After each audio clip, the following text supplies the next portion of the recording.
پچھلے 1-1.5 سال سے اس کی جنگی تیاریاں تقریباً مکمل تھیں. مسلسل وہ ہماری سرحدوں کے پاس ایکسرسائز کر رہے تھے. نیا اکوپمنٹ انڈکٹ کیا جا رہا تھا. $100 ارب سے زیادہ اسلحہ اس نے روایتی جنگ کے لیے خریدا، ڈپلوائے کیا، آپریشنلائز کیا. ہماری آج کی بریکنگ نیوز: ہندوستان نے پاکستان کا پانی بند کرنے کا اعلان کر دیا ہے. جی ہاں، یہ جو اعلان ہے یہ itself act of war ہے.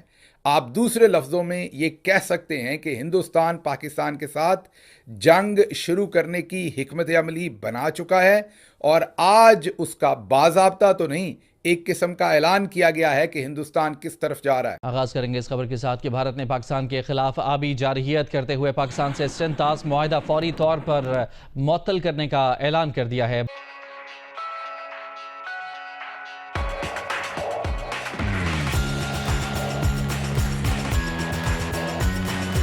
سرحدوں کے قریب ڈپلوائے کیا. اپنی تمام فارمیشنز اور جو بیٹل کمانڈز ہیں، ان کی تھیٹر کمانڈز اور ان کے جتنے انٹیگریٹڈ بیٹل گروپس ہیں ان کو تیار کیا. وار ڈاکٹرائنز ری ڈیفائن کی، اور پھر عالمی سطح پر جس طریقے سے وہ اپنی ڈپلومیسی کر رہا تھا، یہ تمام اس بات کی جانب اشارت ہے کہ کسی بھی وقت وہ کسی بھی بہانے سے پاکستان کے خلاف ایک بڑی جنگ کا آغاز کر سکتا. جو کچھ پہلگام میں ہوا، اور بھارت کو اپنی ماتا سمجھتے ہیں. قائد اعظم نے ان کی بھارت ماتا کو بیچ میں سے کاٹ کے ایک مسلمان ریاست نکال لی تھی.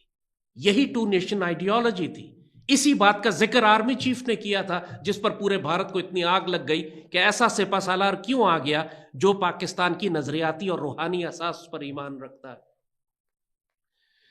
تو پاکستان کی تقسیم کے بعد سے ہی ان مشرکوں نے پاکستان کے خلاف ہمیشہ جنگی کارروائیوں کا آغاز کیا ہے. آپ کو یاد ہے کہ پاکستان بننے کے فوراً بعد انہوں نے کشمیر میں فوجیں داخل کی، اور جواب میں قائد اعظم نے بھی کشمیر میں فوجیں داخل کی. آج جو گلگت بلتستان اور آزاد کشمیر کا علاقہ ہمارے پاس ہے، وہ قائد اعظم کی اس مجاہدانہ کارروائی کے نتیجے میں ہے. بھارت نے شروع میں ان کو یہ تکبر تھا کہ ہم آزاد کشمیر میں، یا صرف آزاد کشمیر نہیں بلکہ یعنی جموں میں، کشمیر میں، لداخ میں، گلگت بلتستان میں اپنی فوجیں داخل کر دیں گے اور اس سارے علاقے پر زبردستی قبضہ کر لیں گے. قائد اعظم نے جواب میں ان کی شہرک کو پکڑ لیا.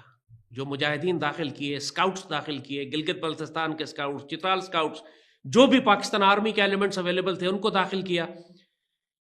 یہ جنگ جو آزاد کشمیر، گلگت بلتستان اور ان علاقوں میں شروع ہوئی، وہ 1.5 سال تک تقریباً جاری رہی. جب تک قائد اعظم حیات تھے، قائد اعظم نے یہ جنگ ختم نہیں کی. ان ہندو مشرکوں کی جان حلق میں آ گئی تھی، کسی طرح ان سے جان چھڑائے نہیں چھوڑتی تھی کہ کس طریقے سے یہ اس جنگ کو رکوائیں. نہ یہ ہندو مشرک کشمیر چھوڑنا چاہتے تھے، نہ قائد اعظم ان سے نیگوشیٹ کرتے تھے. کسی قسم کا کوئی کمپرومائز قائد اعظم کشمیر کے معاملے پر نہیں کرنا چاہتے تھے.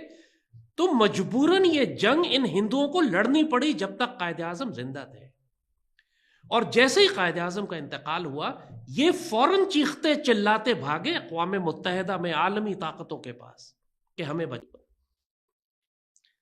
کہ جیسے کہا کہ مودی کو سخت ضرورت تھی اس بات کی کہ پاکستان کے خلاف کوئی کائنیٹک ملٹری آپریشن کرے.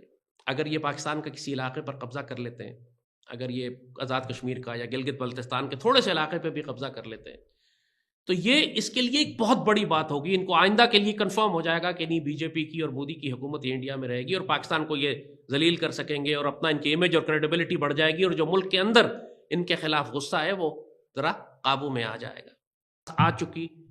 ان کو اس وقت انڈیا پر کوئی پریشر دنیا میں کسی ملک کی طرف سے نہیں ہے کہ تم نے ہاتھ ہولا رکھنا ہے. تمام ملک بلکہ ان کو سپورٹ کر رہے ہیں کہ جا کے مارو پاکستان کو.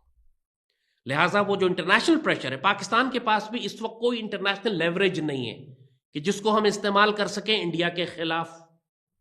جس طرح پہلے امریکنز تھے افغانستان میں، یا پہلے سوویٹس تھے افغانستان میں، دونوں صورتوں میں ہم نے امریکن لیوریج یوز کیا انڈیا کے خلاف اور اسرائیل کے خلاف. 71 میں ہمارے پاس کوئی لیوریج نہیں تھا، تو انڈیا نے سوویت یونین اور امریکنز اور اسرائیلیز کو استعمال کیا ہمارے خلاف. 71 میں ہم کوئی لیوریج استعمال نہ کر سکے. जनरल ज़ियाउल हक और जनरल मुशर्रफ ने दोनों ने लेवरेज इस्तेमाल किए, बिकॉज अफगानिस्तान उस वक्त अमेरिकन के लिए इंपॉर्टेंट था. हमने अमेरिकन कमजोरी इस्तेमाल की पाकिस्तान के एटमी प्रोग्राम को बनाने के लिए भी और इंडिया को पीछे धकेलने के लिए भी. तो इस वक्त जो ग्लोबल जियोपॉलिटिक्स है, इस वक्त जो पाकिस्तान की जो डिप्लोमेसी है, इस वक्त जो लेवरेज है हमारे पास डिप्लोमेटिक वर्ल्ड डिप्लोमेसी में, इंटरनेशनल रिलेशंस में, वो क्या है? जरा इसको गौर करें और देखें कि हम इस वक्त पाकिस्तान कहां खड़ा हुआ है. पाकिस्तान में इस वक्त कोई पॉलिटिकल गवर्नमेंट नहीं है. There is no political government in Pakistan. हमारे पास कोई फॉरेन मिनिस्टर नहीं है. हमारे पास एक फॉरेन मिनिस्टर है कि जो डिप्टी प्राइम मिनिस्टर भी है, जो हमेशा से फाइनेंस मिनिस्टर रहा करता था. फॉरेन मिनिस्ट्री नाम की कोई चीज इसको नहीं पता. इंटरनेशनल डिप्लोमेसी क्या होती है ये नहीं जानता. पाकिस्तान के पास कोई नेशनल सिक्योरिटी एडवाइजर नहीं है. इंडिया के पास अजीत कुमार डोवल है, जो पूरी दुनिया में जाके यही सारे इंटरनेशनल जो सिक्योरिटी डील्स हैं वो अजीत कुमार डोवल करता है. हमने जगह खाली छोड़ी हुई है, हमारे पास है नहीं. ऐसे ही है कि जैसे इंडिया के पास आर्मी चीफ हो और पाकिस्तान के पास आर्मी चीफ ना हो, इंडिया के पास एयरफोर्स हो, पाकिस्तान के पास एयरफोर्स ना हो, तो फिर ऐसी सिनारियों में जंग का नतीजा क्या निकलेगा? जब आप सियासत की जंग करते हैं, जब आप डिप्लोमेसी की जंग करते हैं, तो वहां भी तो आपको फौजें चाहिए होती हैं ना. ये जो पॉलिटिकल गवर्नमेंट है नवाज शरीफ की, जब भी इनकी हुकूमत आती है, ये हमेशा फॉरेन ऑफिस की जो डिप्लोमेसी की जो स्पेस है वो हमेशा छोड़कर दुश्मन को दे देते हैं. नतीजा आज ये हुआ कि पाकिस्तान के पास कोई डिप्लोमेटिक स्पेस दुनिया में अब नहीं है. रशिया आपके लिए जंग तो नहीं करेगा, ना वो इंडिया पे प्रेशर डालेगा. इंडिया ने उसके साथ इतने स्ट्रेटेजिक ताल्लुकात बनाए हुए हैं कि रूस और इंडिया स्ट्रेटेजिक पार्टनर्स हैं. अमेरिका और इंडिया स्ट्रेटेजिक पार्टनर्स हैं. इंडिया ब्लैकमेल कर रहा है या एक्सप्लॉइट कर रहा है अमेरिकन वीकनेस कि चाइना के खिलाफ हम खड़े हैं, आपके साथ खड़े हैं और हम आपकी मदद करेंगे, लेकिन पाकिस्तान प्रॉब्लम है, लिहाजा आप हमें हेल्प करें कि हम पाकिस्तान को न्यूट्रलाइज कर दें, और चाइना को रोकने के लिए भी पाकिस्तान को तबाह करना जरूरी है. ये आर्गुमेंट अमेरिकन को दी जा रही है इंडियंस की तरफ से. गहरे असरात होने जा रहे हैं.